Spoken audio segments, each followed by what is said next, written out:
continues. So how is this turnaround going to continue? Are they implementing new efficiency? No. Implementing new systems? No. Finding new product market fit? No. Figuring out how to squeeze more money?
Okay. What comes on over here too?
Welcome back. As you know, I'm Eli here for the Daily Blog, where I shake my brain nipples every day so I can get some of that very dirty YouTube money. So I look forward to providing folks free in-person technology education for Silicon Dojo, silicondojo.com.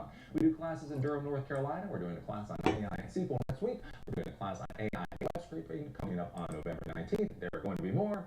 Take a look at silicondojo.com. Also, remember, the reason I shake my brain nipples is free to the end user. Free to the end user is not actually free. There's a little donor box link down below if you'd like to throw a couple of dollars in. And with that, we dive in. And as we dive in, I will say, AI can be disruptive to some companies. I'm not saying that AI is worthless. It's just not worth what we're told it's worth. And so this is interesting with Chegg. So we've seen this with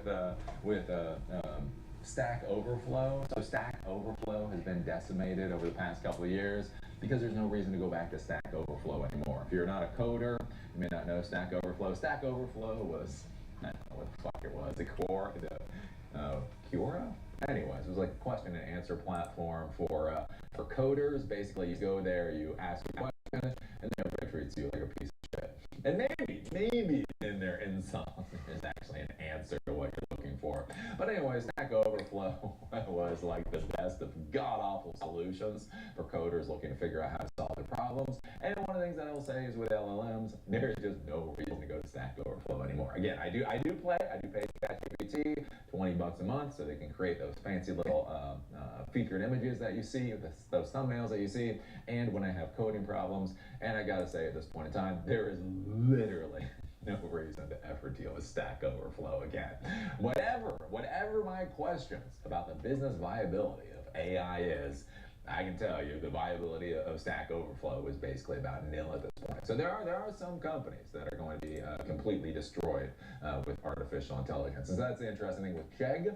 So Chegg comes up with like study material, essentially study material for college students. And yeah, it's failing.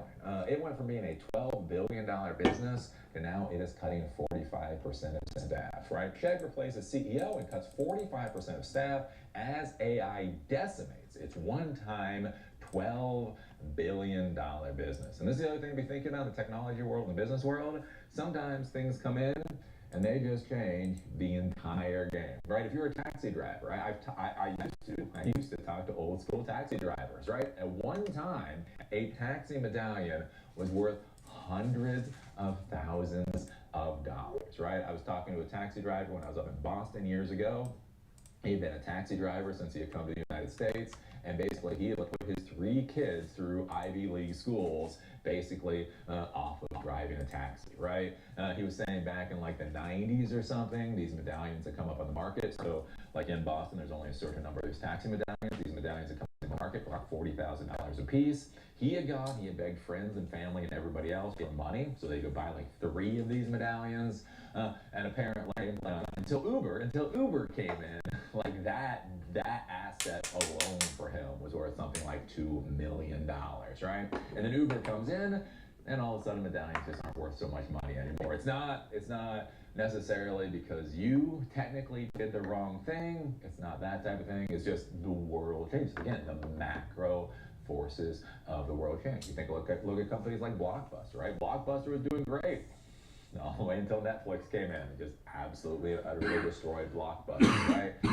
And so that's one of the things I'm thinking about, especially right now with these economic times, right? With Amazon laying off 30,000 employees, with UPS laying off 48,000 employees, with the federal government laying off hundreds of thousands of employees, with the economic disaster that we are currently in. Something for you to be thinking about when you're looking at your company, when you're looking at your business, is the whole question of when the macro forces hit, will the business itself actually remain viable? Or will the business fail, not because of a bad CEO, not because of leverage buyout or bad financing or anything like that, but will the business fail just because the world has moved on? I think it's an interesting question. AI's impact on jobs isn't always so direct as replacing workers. Chegg, the education tech company once valued at more than $12 billion, has said it is cutting 45% of its workforce and replacing its CEO as a result of technology, which has essentially rendered many of its services obsolete. Having started as a digital and physical textbook rental service, Chegg later expanded to offer homework help, tutoring, and study tools. It offers subscription services that cost between $15 and $20 per month. Chegg's popularity exploded during the pandemic thanks to almost every education facility in the world being forced into virtual learning. Its share price skyrocketed 345% between March of 2020 and January of 2021 to give a market cap of more than $12 billion. Then ChatGPT launched. And again, we talk about things like with macro forces. So they're going along, they were fine, right? Chegg has been around for God knows years and years and years, right? They were fine, but then the pandemic happens, right? And they go up their value goes up by 345% because macro forces are forcing people to do the whole remote thing, and so they fit into that particular paradigm. And then right after that, ChatGPT comes out, and macro forces kill them, right? This is how we talk about macro forces. Again, you cannot fight the macro. With billions of people opting for often free Gen AI tools instead of Chegg for their education needs and cheating, the company's stock price was down 99% from its peak in November 2024, erasing $14.5 billion from its value as the company lost 500,000 subscribers. I think that's the other interesting thing with this whole AI deal, right? With OpenAI, the reason we're told OpenAI is not a bubble is because they have 800 million like daily users or weekly users or whatever else. But it's a free service. It's free service, right? For most people, like 5% of OpenAI's users actually pay for it. And even when the user pays $200 a month, right? When their professional users pay $200 a month, OpenAI still loses money on that. So basically, OpenAI is burning money, right? OpenAI is burning money, and there's 800 million people standing around to watch the money burn. I think one of the interesting things that we see in this whole like content world is the interesting question of why are there no rules against content dumping? Right, so what we hear about China, right? The reason that China is our enemy, right, from a trade perspective, is they produce goods lower than our companies are able to produce the same goods, and therefore they're able to sell the products in the United States cheaper, right? The idea is many times they're actually selling products possibly for less than it costs them to actually produce those products, and that is considered dumping, right? And dumping for physical assets is actually illegal in the United States, right? So if Food Line used to do this, Food Line goes in and they literally sell products for less than it costs to buy them so that they get more traffic into their stores, which basically means they bankrupt their competition because their competition can't compete, right? Then once the competition goes out of business, then Food Line jacks up the prices of the products in their stores, and that's how they're successful, right? That is literally illegal in the United States. I think one of the curious things we start talking about these digital businesses is for some reason it's not even against any regulations to do that, right? So you have Chegg, which is a viable company providing a product that people were willing to pay for, right? OpenAI came in. OpenAI did not come in with a better profit model. They did not figure out a way to provide the same products that Chegg was providing, essentially for a lesser cost, and therefore they're able to sell for a lesser cost, so they outcompeted Chegg, right? No, what OpenAI did is basically they mined all of the information they could possibly mine, right, for free, basically not paying the people for that until they legally had to pay the people for that. And now they're providing that information to the world for free. And so that's the thing.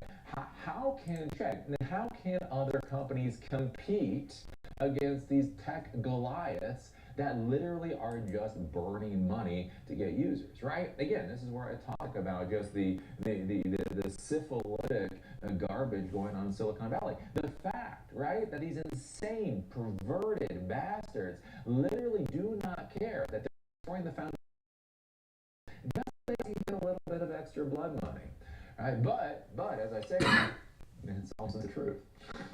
The truth, right? They do not care what they destroy as long as they get a little bit of money. And our government officials, again, for some reason, if it costs me, $20,000 to build a car, and I sell it for $15,000, right? There might be jail time there, right? Whereas